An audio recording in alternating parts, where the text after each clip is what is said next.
What is magic? Come on, Tom. Let's finish this the way we started it. Together.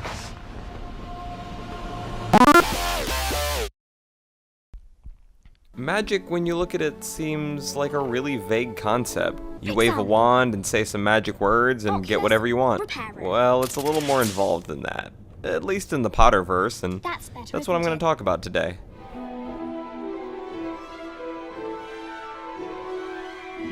So, what do we know about magic? Well, it's a supernatural force that can alter the fabric of reality at a fundamental level, and it doesn't follow the laws of physics like conservation of mass or energy. It's known to have origins in Egypt, sealing off tombs with powerful charms, India, where magic users could summon and control snakes, similar to modern Parseltongues, and Greece, where the dark arts were already being discovered. Herpo the Foul learned how to create the first basilisk in Greece, and was said to have created the first Horcrux. These early wizards didn't have much control over their magic, however. Even the most powerful spellcasters would have trouble willing a spell to do what they wanted. Wands were found to focus a wizard's innate magical ability, and gave much greater control over these mysterious powers. At first, wands were rudimentary and broadly inconsistent in their design and creation. Ollivander was one of the first artisan wand makers in 382 BC, believed to have come to London with the Romans and set up a stall to sell high-quality wands.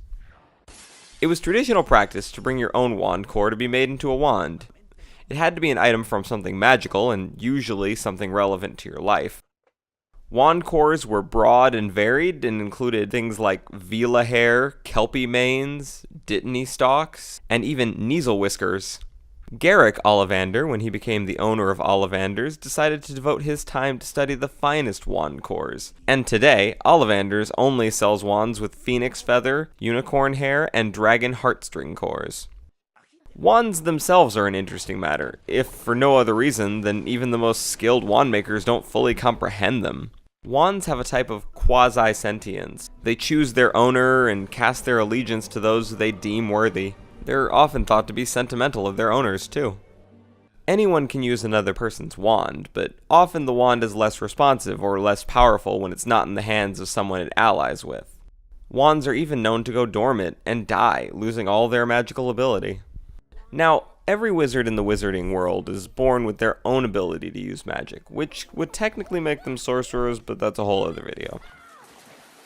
It's agreed that magic is passed genetically through your parents, and the magic gene is a strong one because almost every magical parent has magical children. There are some exceptions, namely squibs, people born from magic families that have no inherent magical ability, but it's interesting to note that even though most squibs end up living among muggles, they still have a sense of the magical world. For instance, a squib would be able to see Hogwarts despite having the charm that would otherwise make it invisible to any non-wizard. The other side of that coin is Muggle-born children, kids who were born from two non-magical parents who show magical abilities, like Hermione or Harry's mother, Lily. This is interesting because generally magic is considered a dominant gene, which would ordinarily make it impossible to receive from a recessive parent. Stay with me here. If the magic gene is a dominant one, then it would always show in a child who had it. So having a non-magical parent would mean that the parent has no dominant genes. Well, there are two theories here. It could be that the gene is not one single gene, but a collection of genes passed to the child, which in the right sequence would create a child with magical abilities. The other theory is that magic itself is directly linked to choosing whether a child gains magical abilities or not. Whew, didn't think you were getting a science lesson in this video, did you? Now, on the other hand, you have pureblood wizards. Wizards who can trace back a lineage to the beginning of magic with a higher concentration of magical genes. Many pureblood families believe the purer the blood, the more powerful the wizard. It was said that Merlin was one of the most pure-blooded magicians ever, and he was basically revered as a demigod, but that also might be chalked up to exaggeration. Magic is generally divided into several schools. Arithmancy, the study of the magical property of numbers. Divination, which is meant to use magic to foresee future events. Herbology, which is the study of magical plants. Potions are magical liquids created by combining certain ingredients according to very specific rules. Transfiguration is magic that changes one object into another.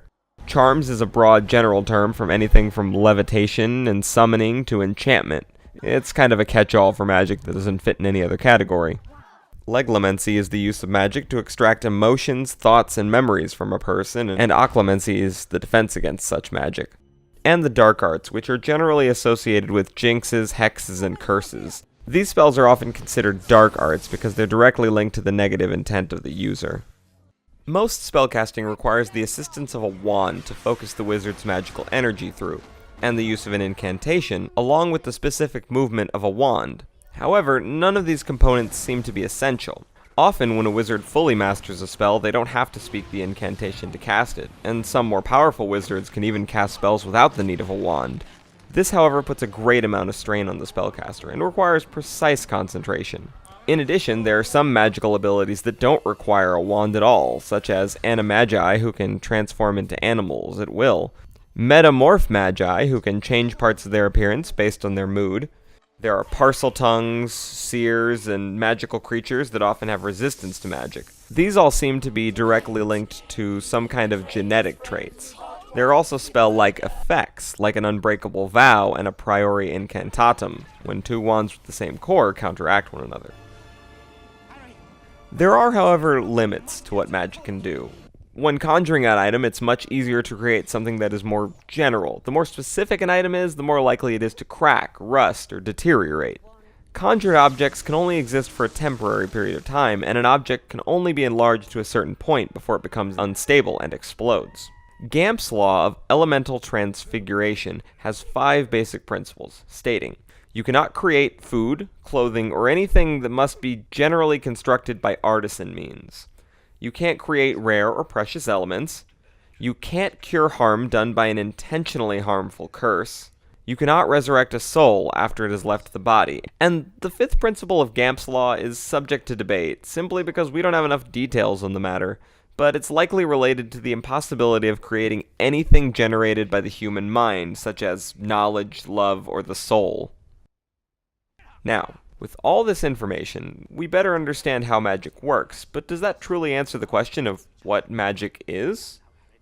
Maybe that's just it. Maybe we can't really explain what magic is so much as explain how it works. Can you so simply answer the question of what is physics? It's interesting to note, J.K. Rowling has stated, no one knows where magic comes from, and I think that's a nod to the fact that it's impossible to fully understand what magic is. But if we better understand how it works, maybe we can make a little magic of our own.